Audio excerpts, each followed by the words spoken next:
ખરેખર જો તમે તમારા બાળકને કંઈ શીખવી શકો ને તો આ 3 જ વસ્તુ શીખવી શકો છો. એથી આગળનું બધું છે ને એ શિક્ષણ છે. કેળવણી અને શિક્ષણ આવા 2 જુદા શબ્દો. Education and training are 2 different things which was given to us by Mahatma Gandhi. એમણે કહ્યું કે કેળવણી જુદી વસ્તુ છે અને શિક્ષણ જુદી વસ્તુ છે. આજના છોકરાઓને આપણે બહુ જોઈએ છે, બધા 90% માર્ક લાવે ને 95% માર્ક લાવે ને આમાં પારંગત છે ને પેલામાં પારંગત છે ને મેથ્સમાં બેસ્ટ છે ને લેંગ્વિસ્ટિક્સમાં બેસ્ટ છે. પણ એ છોકરાઓને જો તમે એમ કહો કે જા તારી જાતે એકલા ટિકિટ લઈ અને અહીંથી અમદાવાદ જતો રહે, તો એને બસ ક્યાંથી પકડવાની એ પણ ખબર નથી. 12 વર્ષના છોકરાને બેંકની સ્લીપ ભરતા આવડતી નથી. એને ઓનલાઈન ટિકિટ બુક કરવા માટે શું કરવું એ ખબર છે, પણ એ પછીના પ્રોસિજરની ખબર નથી. So I have always felt and I have created that in my house કે તમારા બાળકને નળ ટપકતો હોય તો કેવી રીતે રિપેર કરવો એ આવડવું જોઈએ પ્લમ્બર આવે ત્યાં સુધી. એ પોતાના જેટલું રાંધી શકવું જોઈએ જો ઘરમાં કોઈ ન હોય તો. આ બેસિક્સ છે જે હું માનું છું કે આપણે બધા આપણા છોકરાઓને શીખવતા ભૂલી ગયા છીએ. બટન ટાંકવા, શૂ પોલિશ કરવા, પોતાનું કબાટ ગોઠવવું, પોતાનો બેડ બનાવવો, પોતાના બાથરૂમ ધોઈ લેવા, આ જિંદગી જીવવાની શરતો છે. માણસ રાખશે, હા શ્યોર રાખશે. મારી ભાણી છે નાની, મામાના દીકરાની દીકરી, એને નાની એટલે હવે તો ગ્રોનઅપ છે, એને અમે કહીએ કે તું કઈ રાંધતા શીખ, ત્યારે મને હંમેશા કહે કે હું તો મારા જ રાખીશ. એની મમ્મીને બી તોછડા જવાબ આપે કે હું તો એટલું કમાઈશ કે 3 માણસ રાખીશ. બહુ સરસ, પણ એ 3 માણસે જે રાંધ્યું છે એ કાચું છે કે પાક્કું એ તો તને ખબર હોવી જોઈએ ને. How will you handle the people whom you are going to hire if you are not equipped to handle them?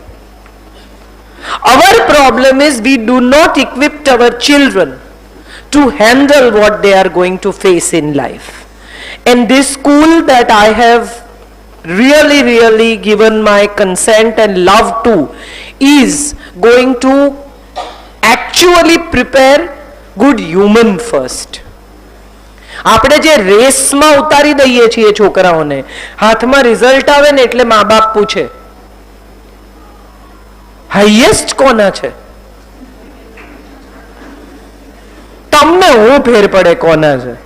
તમારા છોકરાના કેટલા છે એ જુઓ. એ સાચું બોલે છે? એ મોટાઓનું સન્માન કરે છે? એ વાલ કરી શકે છે? એ તમારી સાથે દિવસમાં 10 મિનિટ બેસીને વાત કરે છે? તો 5% ઓછા માર્ક હશે ને તો પણ જીવનમાં સફળ થશે. આ વાત હું માનું છું આપણે શાળાઓ શીખવવાનું ભૂલી ગઈ છે. Especially those schools which are now targeting at international level and they are talking about getting admission in Cambridge and Harvard. હું પોતે હાર્વર્ડમાં લેક્ચર કરી આવી છું અને મને ખબર છે કે હાર્વર્ડના બાળકો જેટલા નમ્ર છે ને એટલા બીજે ક્યાંય નથી. They are the wonderful children who can, એટલે તમારું અંગ્રેજી ખરાબ હોય, એ લોકોને ન સમજાય તો પણ એ બેસે, તમારી સાથે કમ્યુનિકેટ કરે, તમારી સાથે વાત કરે. ભારતીય ભાષાઓ અને ભારતીય ભાષાઓમાં સ્ત્રીઓના લિટરેચર પર I have spoken in Harvard and those children who always wanted to listen about India sat down for 45 minutes listening to me, and one Chinese boy came to me and he said, "Ma'am, I didn't understand but I think you spoke well." Because it was his class, he was there. મને નથી સમજણ પડતી, મારે નથી બેસવું કરીને આપણા છોકરાઓ જતા રહે છે. મને શું મજા આવે, હું બોર થાઉં છું. એક તો આ આખી જનરેશનને ખૂબ કંટાળો આવે છે દરેક વાતનો. એમને કોઈ ચીજમાં રસ નથી પડતો. કોઈક ચીજ તો એવી હોય ને કે જેમાં એનો ઇન્ટરેસ્ટ હોય. આ પબજી રમે એ પણ કેટલા દિવસ રમે, તરત છોડી દે. નવી ગેમ આવે, થોડા દિવસ રમે, તરત છોડી દે. નવી વસ્તુ તમે શીખવવાનો પ્રયત્ન કરો, નવા ક્રાફ્ટ ક્લાસમાં મૂકો, નવા મ્યુઝિક ક્લાસમાં મૂકો, તમે સ્કેટિંગ શીખવો, તમે સ્વિમિંગ શીખવો, આ બધાથી કંટાળી જાય. કેમ કંટાળી જાય? કારણ કે આપણે એની ઉપયોગિતા નથી સમજાવતા. આપણે માત્ર એટલું જ સમજાવીએ છીએ કે તને આ તારે કરવું જોઈએ, કર, દોડ. અને બધા જ મા બાપ, હું જેટલા મા બાપને મારી આસપાસ ઓળખું છું એ બધા મા બાપને ઓળખું છું, સ્વિમિંગમાંથી કાઢીને પેઇન્ટિંગમાં નાખી આવે ને, પેઇન્ટિંગમાંથી કાઢીને સ્કેટિંગમાં નાખી આવે ને, સ્કેટિંગમાંથી કાઢીને વળી કંઈક બીજામાં નાખી આવે ને. અને આમાં ક્યાંય માતા પિતા સાથે નથી પ્રવૃત્તિમાં. I am sincerely, I have spoken to Rishi and I said કે પેરેન્ટિંગના વર્કશોપમાં એકચ્યુઅલી જો મારે વાત કરવી હોય તો મારે એ કહેવું છે કે તમારા બાળકના શિક્ષણમાં તમને કેટલો રસ છે, એના ટકાવારી સિવાય. કેટલા મા બાપને ખબર છે કે તમારા છોકરાના સિલેબસ શું છે, ગુજરાતીમાં કઈ કવિતા ભણાવે છે. હું અને તથાગત એ જ્યારે 9th હતો ત્યારે એના ટીચર નમ્રતાબેન પાસે મેથ્સ જોડે ભણ્યા. બીકોઝ મારું મેથ્સ બહુ જ ખરાબ. હું આખી જિંદગી મેથ્સથી ભાગતી રહી. પણ વન ડે આઈ રિયલાઇઝ કે unless I sit down with him, he is not going to like it. So that was the time when I had to sit down with him and learn. And we were competing each other. કે ચલ તને આવડે છે, મને આવડે છે. કેટલા મા બાપ એવા છે કે જે એના બાળકના શિક્ષણમાં સાચે રસ લે છે. ટ્યુશનમાં મૂકી આવો, ટીચર ભણાવશે. મા બાપની જવાબદારી શું છે એ વિશે મારે આજે વાત કરવી છે.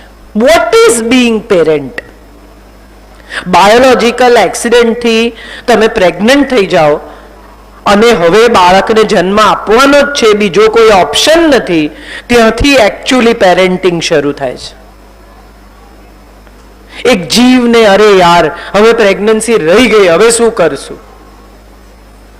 આજે જ અમે ઋષિ સાથે વાત કરતા હતા કે સંકલ્પ એટલે શું. આપણે યજ્ઞમાં બેસીએ, આપણે નાડાછડી બાંધીએ, હાથમાં પાણી લઈને સંકલ્પ કરીએ કે હું આ વિચાર માટે, આ વાત માટે, મારા દીકરાના ભલા માટે, મારા પરિવારની શાંતિ માટે, આ ઘરમાં સુખ સંપત્તિ આવે એ માટે આ યજ્ઞ કરું છું. હું એવું માનું છું કે પેરેન્ટિંગ એક યજ્ઞ છે. એટલીસ્ટ 18 વર્ષ ચાલતો યજ્ઞ. તમારું બાળક એડલ્ટ થાય ત્યાં સુધીની જવાબદારી તો તમારી છે જ, પછીની છે કે નહીં એ તમે જાતે નક્કી કરો. પણ ત્યાં સુધી તો we all have to be responsible. In which what we do is ટ્યુશનમાં જાય, સ્કૂલ વાળા પાસે. અચ્છા, એક બહુ મજાની વાત એ છે કે સ્કૂલમાં મૂક્યા પછી મોટા ભાગના મા બાપ એવું માને છે કે હવે બાકીની બધી જ જવાબદારી સ્કૂલની છે. કેટલા વધારે કલાક રાખે છે સ્કૂલ વાળા. 7 વાગ્યાથી સાંજે 4 વાગ્યા સુધીની છે, બેસ્ટ, ત્યાં જ નાખી આવો. નાના નાના, સાવ નાનું બચ્ચું, આમ હાથમાં કેરી કરાય એવડું બચ્ચું હોય અને મેં ફૂટબોલની જેમ મા બાપને એકબીજાને આપતા જોયા છે. હવે તું રાખ, હવે તું રાખ. રમકડું છે. એક 1.25 વર્ષનું બચ્ચું હોય અને ઘરમાં મહેમાન આવે ને એટલે એનો ટેલેન્ટ શો કરે. આંખ બતાવો, નાક બતાવો, હાથ ક્યાં છે. હમણાં થોડા દિવસ પહેલા મારી સરસ મારી ભાણીની ફ્રેન્ડ બહુ મને માં કહે છે, અમારે ઘરે બહુ અવારનવાર આવે છે, એનું બચ્ચું લઈને આવી. 11 મહિનાનું બચ્ચું. એનું વર ડોક્ટર છે. એટલે આવીને એનું બચ્ચું રમતું હતું, મજાથી ઇડલી ખાતું હતું મારે ઘેર, ને આમથી આમ બધું ફરતું હતું, અડતું હતું, તોડતું હતું. ત્યાં એનો વર આવ્યો. એટલે એનો વર બહુ ઇન્ટેલિજન્ટ છે, very nice human being with great sense of humour. એટલે મને કહે છે તમે ટેલેન્ટ શો જોયો? મેં કીધું ના, મેં નથી જોયો. એટલે એણે એના દીકરાને કહ્યું, ચલો આપણે ટેલેન્ટ શો બતાવીએ.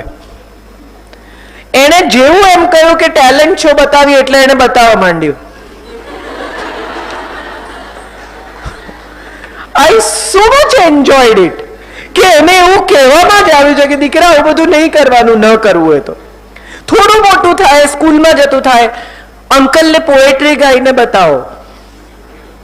અંકલને સાંભળવી છે કે નહીં એવો તો કોઈ ચોઈસ જ નથી, પણ એની વચ્ચે પાછું જો એ એમ કે ના એટલે કે તને નથી આવડતું, અંકલ બધાને જઈને કહેશે કે તને નથી આવડતું.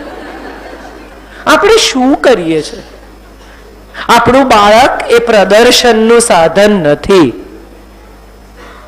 આ રમકડું નથી ટીવીની જેમ કે તમે રિમોટ દબાવો એટલે ગાવા માંડે, નાચવા માંડે, દેખાડવા માંડે.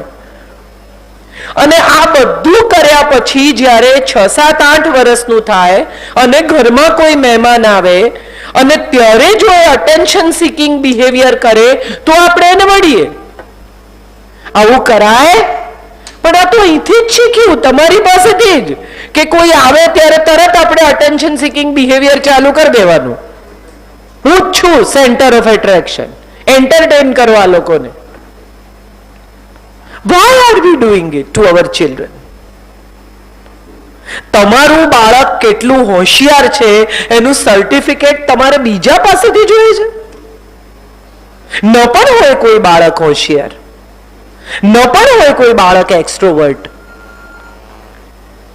દરેક બાળકે જાહેરમાં એકદમ સુપર અભિવ્યક્તિ સાથે, ખૂબ ટેલેન્ટ સાથે, સ્ટેજ ફિયર વગર વર્તવું જ જોઈએ. આવું કેટલા મા બાપ માને છે? આમાંથી કોઈ હાથ નહીં ઉઠાવે, મને ખબર છે. હમણાં થોડા વખત પહેલા એક બેન મને મળવા આવેલા, પાછળ લાગી ગયા મારે મળવું છે, મળવું છે, મળવું છે. હું પર્સનલ કાઉન્સેલિંગ કરતી નથી, તેમ છતાં ફાઇનલી આઈ થોટ કે ભલે આવતા. એટલે આવ્યા. એનો 13 વર્ષનો દીકરો, મજાનો, એટલો મજાનો છોકરો, એ આવ્યો એની મા સાથે. આવ્યો એ જ હું તો સલામ કરું છું કે જે એની મા એને બ્લેકમેલ કરીને સમસોગન આપીને લાવી હશે, પણ એ બિચારું આવ્યું છોકરું, એને જ હું તો સલામ કરું છું. એ 13-14 વર્ષનો, 14-1 વર્ષનો છોકરો આવ્યો. એની મમ્મી કે બહુ ઇન્ટ્રોવર્ટ છે, કોઈની જોડે મિક્સ નથી થતો, તું સુખી થશે. આટલું મેં કહ્યું અને જે 5-7 મિનિટથી આમ કરીને બેઠેલો ને એના ચહેરા પર સ્માઇલ આવ્યું. એને એમ થયું કે આ સમજે છે કે કોઈની જોડે રમતો નથી, આમ કરે છે, વાંચ્યા કરે છે, સ્પોર્ટ્સમાં ઇન્ટરેસ્ટ નથી. મેં કીધું મને નથી. દરેક માણસને બધું આવડવું જ જોઈએ, એ સોશિયલ મીડિયાએ આપણને આપેલી ભેટ છે. આપણું બાળક એ સોશિયલ મીડિયા પર આપણી ટેલેન્ટનું પ્રદર્શન નથી.